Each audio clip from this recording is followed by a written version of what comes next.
बिस्मिल्लाहिर्रहमानिर्रहीम। अस्सलाम वालेकुम। दास्तान वक़्त ते भलीकार। अॼु असांजो उनवान आहे औरंगज़ेब आलमगीर, शरीयत जो बादशाह या सल्तनत जो कातिल।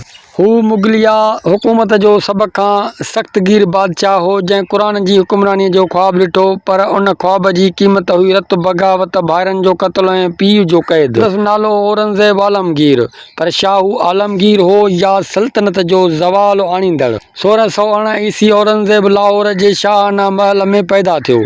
हू मुग़ल बादशाह शाहजहान जो टियों पुटु हो। इल्म, क़ुरान, हदीस, फ़िक़्ह, जंगी फ़नून में हू माहिर बणियो। नंढपिण खां ई ख़ामोश पर ॾाहो ऐं रुख़ सख़्तु। हू तख़्त खां न डिॼंदो हो, पर गुनाह खां डिॼंदो हो। हिन पंहिंजे वॾे भाउ दारा शिकवा खे सिर्फ़ उन करे क़त्ल कयो छो त दारा आज़ाद ख़्याल, फ़लसफ़ियाती ऐं सूफ़ी मिज़ाज हो। हू मज़हबी हो, पर इक़्तिदार जी राह में खेसि का बि रुकावट क़बूल न हुई। मुराद ऐं शुजा खे बि मारायो ऐं पंहिंजो पीउ शाहजहान, ताज महल जो मोमार, क़ैद करे छॾियो। 1658 ईस्वी औरंगज़ेब दिल्लीअ जे तख़्त ते वेठो, पाण खे आलमगीर सॾाइण लॻो, जेको दुनिया खे फ़तह करे। संदसि पहिरियों हुकुम दरबार मां राग, सुरूर, नाच बंदि कयो वियो। महल जा ख़ज़ाना क़ुरान लिखंदड़नि लाइ वक़्फ़ कया विया। मौसीक़ी बंदि, शराब बंदि, ऐश परस्ती बंदि। हुकुम सिर्फ़ शरीयत जो। औरंगज़ेब फ़िक़्ह हनफ़ीअ जे मुताबिक़ हुकूमत हलाइण लॻो। फ़तावा आलमगीर जोड़ाई वई। इस्लामी क़ानून जो मजमूओ। गैर मुस्लिमनि लाइ जज़िये जो निज़ाम ॿीहर लागू थियो। मंदर ढाहिया विया, ख़ासि करे काशी ऐं बनारस जा। पर छा उन सां क़ौम मुतहद थी? न। हिंदू, राजा, सिख, राजपूत सभु बग़ावत ते लही आया।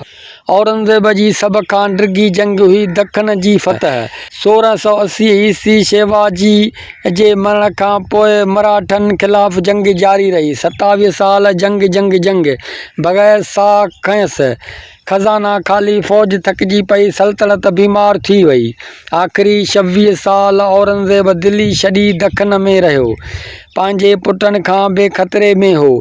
हू रोज़ानो क़ुरान पढ़ंदो, इबादत कंदो हो, पर आराम न कंदो हो। चपन ते अल्लाह जो नालो हो, पर हथनि ते तलवार जो कब्ज़ो। 1707 ईस्वी में औरंगज़ेब आलमगीर वफ़ात करे वियो।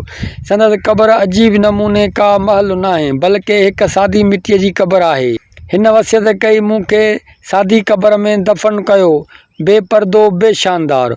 जेको बादशाह मुग़लिया सल्तनत खे वधाइणु चाहियो, उहो ई बादशाह उन जो ज़वाल बि शुरू करे वियो।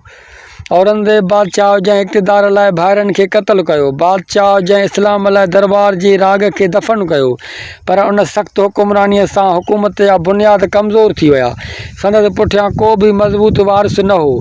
मुग़लिया सल्तनत हिन जे मरण खां पोइ टुटण लॻी। हू मज़हबी हो, पर सियासतदान न। हू ज़ाहिद हो, पर हुक्मरानीअ जो फ़न विसारे वेठो। छा हू आलमगीर हो या उहो शख़्स जंहिं मुग़लिया दौर जो इख़्तिताम शुरू कयो? फ़ैसिलो तव्हां ते छॾियल आहे। दास्तान वक़्त ते पंहिंजी राय जो इज़हार कंदा। हिन वीडियो खे शेयर, लाइक लाज़मी कंदा ऐं पंहिंजे सिंधी चैनल खे सब्सक्राइब ज़रूरु करे छॾींदा। हिते तव्हांखे दुनिया जे उरूज ऐं ज़वाल जूं कहानियूं मिलंदियूं। वरी तव्हां खां ज़िक्र थींदो मुग़लिया दौर जे 6हीं क़िस्त में, इंशा अल्लाह ताला। अल्लाह हाफ़िज़।